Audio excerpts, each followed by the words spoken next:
Por mais que o Brasil tente manter a racionalidade na negociação comercial com os Estados Unidos, a negociação tarifária, é a política que vem dando o tom.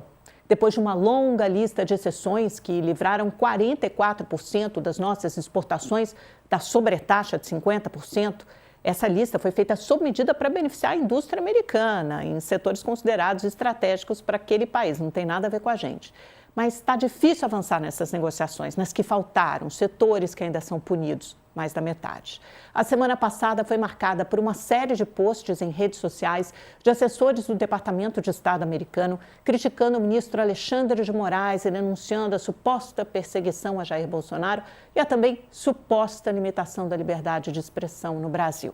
No sábado, uma mensagem na rede social X do vice-secretário do Departamento do Estado, o número 2, do Marco Rubio, o nome dele é Christopher Landau, acusou um ministro do STF, sem dizer o nome, mas é uma óbvia referência a Moraes, de usurpar o poder ditatorial e destruir a relação histórica de amizade entre Brasil e Estados Unidos, que dura 200 anos. Isso aconteceu 2 dias depois da Embaixada Americana reproduzir também no seu canal oficial na rede social a crítica ao Brasil de outro funcionário do secretário Marco Rubio. Então você veja que é todo o entorno do Marco Rubio, diferentes personagens vêm emitindo críticas ao Brasil, escalando o tom de ameaça. Claramente, trata-se de uma escalada, a formação de um ambiente, digamos assim, um clima para que possivelmente novas sanções aconteçam. Eles estão arando o terreno.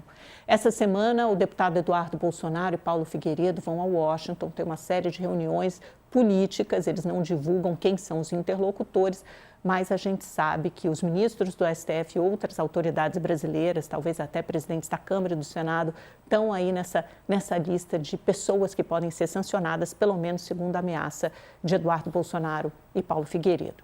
O Itamaraty respondeu em nota oficial ao vice-secretário americano, aquele primeiro que tuitou ameaçando o Brasil, afirmando que isso é uma afronta à soberania brasileira. E a ministra Gleisi Hoffmann disse que é uma gravíssima ofensa ao Brasil, ao STF e à verdade.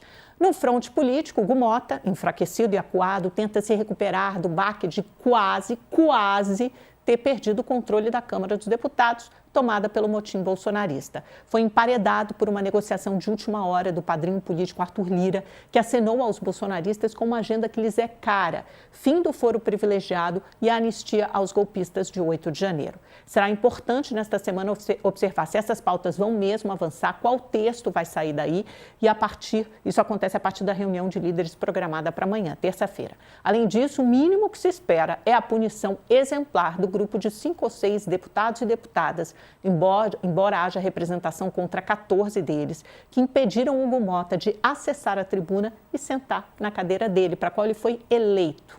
Na economia e no mercado, a expectativa é pelo pacote de socorro do governo aos setores atingidos pelo tarifaço, prometido para amanhã, e a reunião do ministro Haddad e o secretário de Tesouro americano Scott Bessent. Quem sabe, da figura mais racional do governo Trump, pode começar a pintar alguma luz no fim do túnel, Afinal de contas, a esperança é a última que morre e, através do Scott Bessent, a esperança do Ministério da Fazenda é que você finalmente chegue aos ouvidos de Donald Trump. Então, tentar furar esse bloqueio que se formou a diplomacia brasileira para acessar a Casa Branca, porque até então esse canal está interditado. Já tentaram o secretário de Comércio Howard Lutnick, tentaram o secretário de Estado Marco Rubio, que até recebeu o Mauro Vieira, nosso ministro de Relações Exteriores, mas daí até agora, o que a gente sabe, nada avançou, nada saiu. Vamos dar uma olhada nos tweets, nessas ameaças que foram feitas ao longo do último semana. Essa aqui veio no sábado. Esse é o Christopher Landau, o número 2 do Marco Rubio. O Marco Rubio é aquela figura importante que esse sim tem ouvido do Trump, é o secretário de Estado, é responsável pela diplomacia, diplomacia exterior, e esse é o vice-secretário.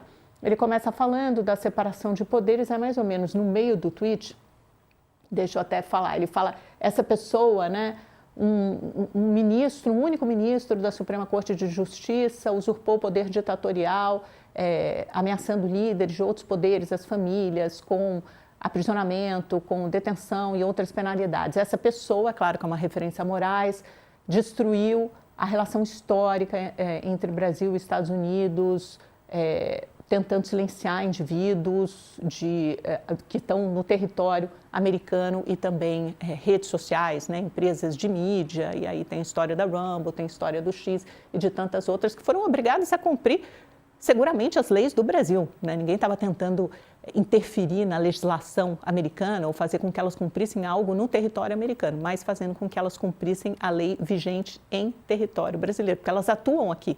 Portanto, se essas empresas, redes sociais atuam em território brasileiro, elas estão sujeitas à nossa jurisdição. Vamos dar uma olhada na resposta da ministra Gleisi Hoffmann, das Relações Institucionais, para ficar só na primeira sentença.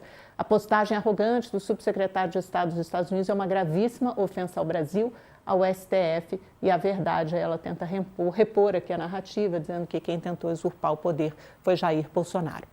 Meus amigos da televisão, vou chamar um brevíssimo intervalo, já a gente reúne todos os nossos públicos, porque daqui a pouco tem uma conversa com o diretor de Relações Internacionais da CNI, a Confederação Nacional da Indústria. Vamos falar sobre tarifácio, o impacto que terá no setor. Fiquem aí, que é bem rapidinho. E você que está comigo no YouTube, vamos dar uma olhada na agenda da semana? Mercado movimentado, né, como sempre. Hoje, uma agenda tranquila, só tem o Boletim Focus, que a gente passa para vocês daqui a pouco. E essa semana é de inflação, tá? Indicadores de inflação, tanto no Brasil quanto nos Estados Unidos. Então, terça-feira tem IPCA aqui e CPI lá, que é a inflação para o consumidor. Na quarta-feira tem CPI na Alemanha. Vendas no varejo, que é um indicador de atividade importante aqui no Brasil. Passando na sequência para a quinta, olha ali, PIB mensal no Reino Unido, PIB anual para o segundo trimestre na zona do euro. Setor de serviço, então mais um indicador de atividade aqui no Brasil, e PPI, que é a inflação para o produtor lá nos Estados Unidos, e sexta-feira vendas no varejo aqui no Brasil. Então temos serviços e varejo no Brasil e temos IPCA amanhã e CPI e PPI, dois indicadores de inflação, e o Fed vai estar debruçado sobre eles e crescem, lembra aquelas apostas, né, de que o Fed, o Banco Central Americano, vai começar a cortar juros a partir de setembro, pode haver até 3 cortes das taxas nesse ano. Por quê? Porque o mercado de trabalho lá mostra sinais de enfraquecimento. Como o FED tem um duplo mandato, ele tem que olhar para a inflação, mas lá ele também tem que olhar para o mercado de trabalho, diferentemente do Banco Central aqui do Brasil, que tem que ficar de olho só na inflação. Então, eles já estão precificando essa queda de juros. Vamos dar uma olhada nas bolsas também. A gente preparou um gráfico que conta a história do dólar e da bolsa. Vamos começar pelo dólar. No Brasil, na semana passada, entrou em vigor, né, o tarifácio, e a gente vai ver o efeito que isso teve sobre a moeda americana. Curiosamente, ela caiu e eu vou contar para vocês por quê. Então, a variação foi de ela começou em 5,50 no início da semana e acabou em 5,43, uma variação negativa, né, uma queda de quase 12%, e desde o início do ano, de quase 2%, e desde o início do ano ela caiu 12%. Por quê? Justamente por causa desse motivo, né, de a perspectiva de queda nos juros nos Estados Unidos, você tem, por consequência, um enfraquecimento do dólar no resto do mundo. Isso acelera o apetite de risco dos investidores. Eles saem dos títulos do Tesouro americano e começam a procurar mercados emergentes que se tornam mais atrativos para investir. Vamos dar uma olhada na Bolsa. Essa foi a história do dólar, teve queda, e da Bolsa. Olha só, a variação, curiosamente também, né? Variação positiva de 2,62 na semana, embora na sexta-feira, dia 8/8, tenha tido uma queda de 0,45. Isso aqui é explicado pela Petrobras, um balanço que foi considerado decepcionante em 2 aspectos. Primeiro, os dividendos, a distribuição de dividendos menor do que é explorado, o preço do barril do petróleo caiu nesse segundo trimestre. Você tem uma operação, uma produção ainda bastante constante e robusta da Petrobras, mas você teve uma queda de preço no petróleo, e essa notícia de que a Petrobras vai voltar para o setor de distribuição de gás de cozinha. Ela havia vendido a Liquigás no governo Bolsonaro, que era distribuidora por excelência, ela quer voltar para esse mercado. Por quê? Porque as margens estão altíssimas. Então, o preço do botijão de gás para as famílias brasileiras na ponta chega muito acima de R$100, sendo que ele é repassado pela Petrobras aos distribuidores por cerca de 30. Pessoal da TV voltando com a gente, estamos falando sobre a Petrobras.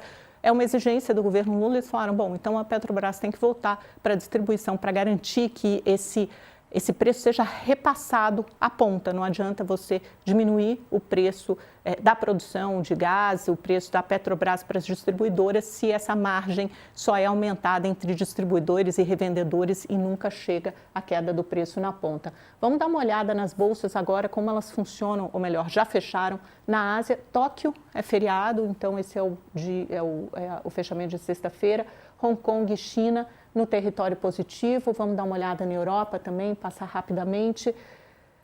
Negociações mistas, na verdade só Londres sobe 0,24, Paris, Frankfurt e Madrid estão em baixa. Todo mundo de olho no quê? No encontro que vai ter entre Trump e Vladimir Putin na sexta-feira no Alasca para discutir o futuro da Europa sem a presença da Europa. Guerra, Rússia e Ucrânia, só que só estarão presentes os dois, representante americano e representante russo. Não foram convidados nem Volodymyr Zelensky, que afinal de contas é o líder ucraniano, e nem os europeus, que também são interessados, porque a Ucrânia faz parte do continente. E por último, bolsas americanas fecharam no azul na sexta, os índices também estão positivos, os índices futuros, e tem só uma notícia interessante antes da gente chamar o nosso entrevistado, que é o seguinte, o presidente Trump anunciou uma tarifa agora de 15%, um imposto de exportação, basicamente, de 15% sobre as vendas dos chips e semicondutores, chips inteligentes para a China. Isso afeta principalmente a NVIDIA, né?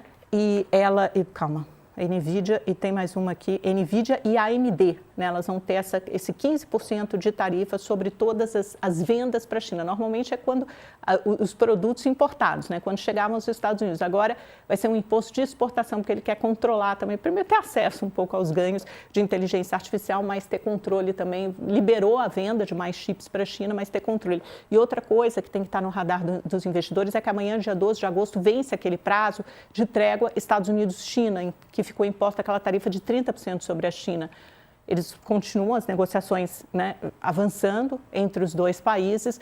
O Trump disse que a China vai aumentar muito a compra de soja americana. Atenção para os produtores brasileiros de soja também, porque a China é uma grande compradora da soja brasileira, mas eles estão ali nas amarrações finais, mas não há uma indicação ainda se eles vão chegar ou não a um acordo fechado até amanhã que estenda essa trégua por mais 90 dias. Não é um acordo final, é só um acordo empurrando com a barriga.